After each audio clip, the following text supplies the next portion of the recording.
안녕하세요. 주택업TV의 명품 PD 한PD입니다. 전세 가격이 충격적으로 나오고 있어요. 제가 실제로 네이버 부동산에 들어가서 매물을 확인해 보니까 이렇게 나오고 있더라고요.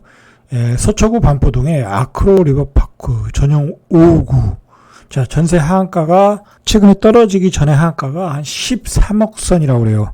1층의 전세가 8월 달에 15억 원에 거래됐다고 그래요. 크로리버파크는 누구나 살고 싶은 아파트죠. 강남에서.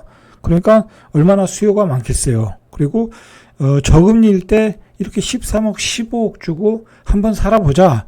그래서 이렇게 살았던 사람들이 많은 거예요. 그런데 금리가 많이 올랐잖아요. 자, 그럼 부담스럽죠. 그래서 최근에 전세 가격이 9억에서 9억 5천까지 떨어졌다라는 거야. 자, 여러분 이렇게 생각해 보세요. 15억 원이었던 전세 가격이 9억 떨어지면 임대인 입장에서는 6억을 뱉어내야 되는 거예요. 그거 쉽지 않겠죠. 그러니까 급매물이 나오는 거예요.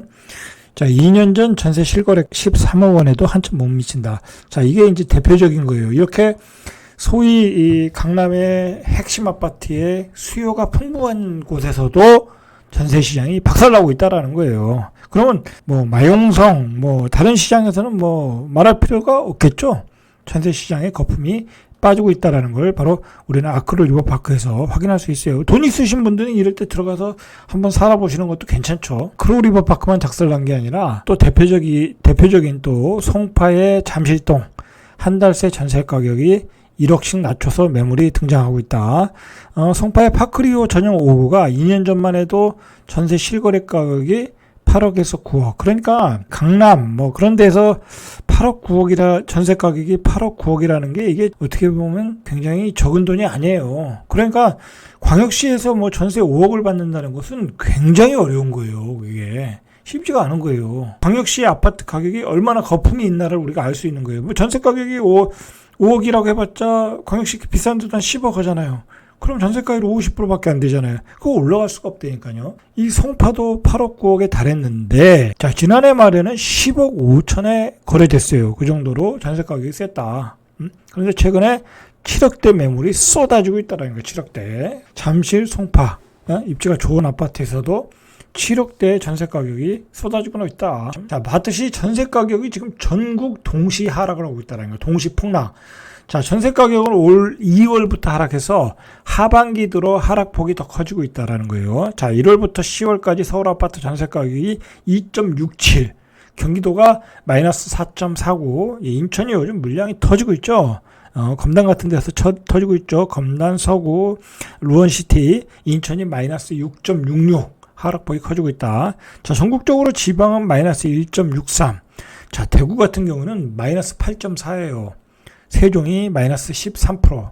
와, 세종은 전세 가격이 완전히 똥값이 돼버렸어요. 자, 이렇게 전세 가격이 어마어마하게 폭락하고 있다. 자, 그동안 우리는 다 빚을 내서 전세에 살았던 거예요. 실제로 또 물량도 넘쳐나고 있어요. 아실에 따르면 6일 기준 서울 아파트 전세 물량이 한 4만 9천 건, 연초보다 55% 급증했대요.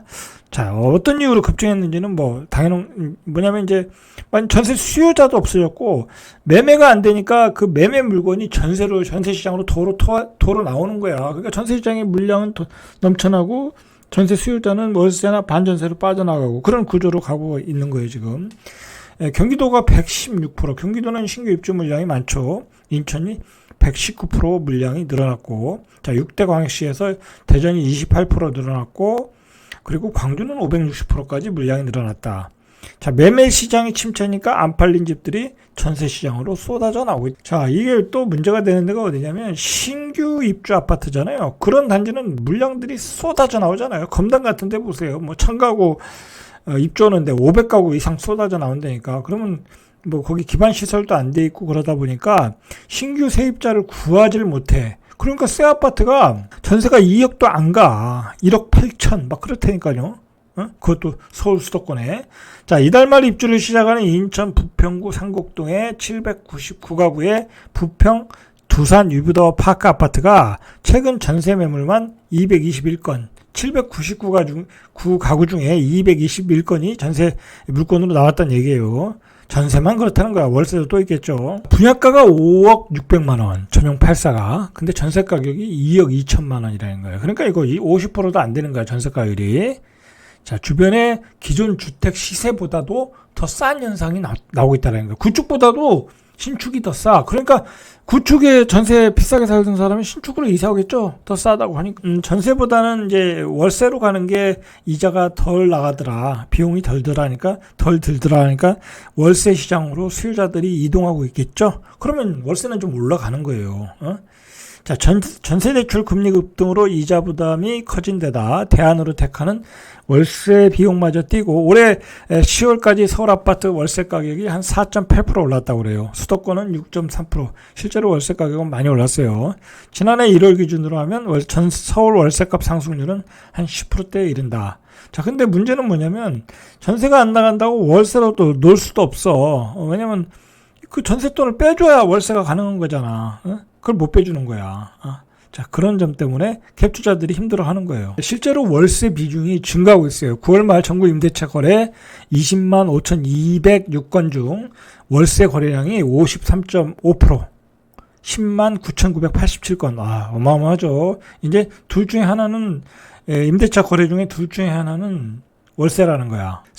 올해 4월 월세 비중이 2011년 집계 이래로 처음으로 절반을 넘겼다라는 거야. 6개월 연속 50%를 유지하고 있다. 그러니까 이게 어마어마한 거예요. 옛날에 그 월세로 잘 안 살았거든. 자, 이건 뭐냐면 좋은 사람들이 살라고 그러잖아요. 그래서 전세 대출 받아 살았잖아. 근데 전세 대출이라는 것도 월세거든, 사실은. 은행에다 이자를 내는 거니까. 자, 그런 주택에 살다가 수준을 낮추지는 못하니까, 사는 수준을 낮추지 못하니까, 결국은 전세보다는 월세가 비용이 덜 들어간다니까 자연스럽게 월세로 이렇게 이동을 하고 있다라는 거야. 그런 현상이 지금 벌어지고 있다. 자, 월세도 늘어나고 있고, 반전세 수요도 급격하게 늘어나고 있어요. 실제로는 반전세가 굉장히 많아졌어요.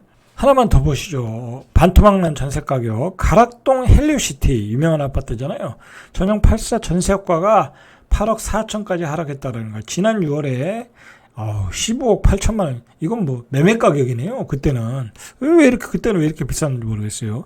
자, 전세 가격을 맺은 것과 비교하면 거의 반토막이다. 반토막 났어요. 그러니까 15억 8천에 전세 놓은 사람은 지금 8억 4천 정도를 어디서 8억을 구해서 줘야 되는 거야. 그 15억 8천에 산 사람은 융자를 많이 받았을 거 아니에요. 그럼 이 사람은 이사 가겠죠. 싼 집으로.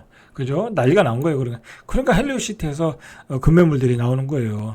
자, 지난 7월에는 17억 5천만 원에 전세 썼어요. 그러니까 이게 저금리 시대의 전세 가격에도 버블이 어마어마하게 꼈다는 거야. 우리가 그걸 매매 가격이면 매매 가격이면 버블이 낀 게 아니야. 전세 가격에 버블이 거쳐지니까 매매 가격도 걷어지고 있는 거예요. 그러니까 이게 집값이라는 것은 이 전세 가격이 기본적인 토대야. 이 전세 가격이 무너지면 집값이 올라갈 수가 없어요. 근데 우리가 전세 가격이 올라갈 수 있었던 것은 굉장한 저금리 때문에 올라간 거야. 근데 이제 저금리가 안 되잖아. 이 전세 가격은 실수요거든. 실수요자들이 전세를 피하고 다 월세로 가고 있잖아. 그죠? 그러니까 이게 집값은 이제 금리가 떨어지지 않는 한 장기 하락으로 하는 거야. 중간에 너무 낙폭이 끄면 한번 조금 반동을 주더라도 그냥 장기 하락이야.